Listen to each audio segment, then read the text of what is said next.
Extending heritage and listed buildings. When it comes to extending heritage and listed buildings, there are specific considerations and regulations that need to be taken into account.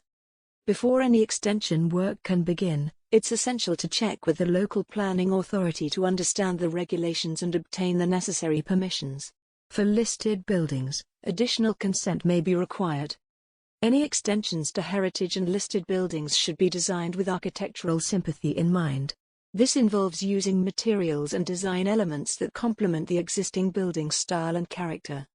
Preserving the historic features of the building is paramount.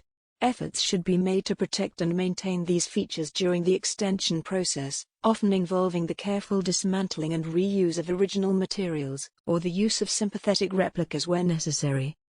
Due to the complexity of working with heritage and listed buildings, it's advisable to engage professionals with experience in conservation architecture and historic building preservation. Their expertise ensures that the extension is carried out with the utmost care and consideration. Ensuring the structural integrity of the original building is crucial. Any extensions must not compromise the building's stability, and they must adhere to building regulations for safety and longevity. By following these guidelines, we can ensure that these remarkable structures continue to stand the test of time.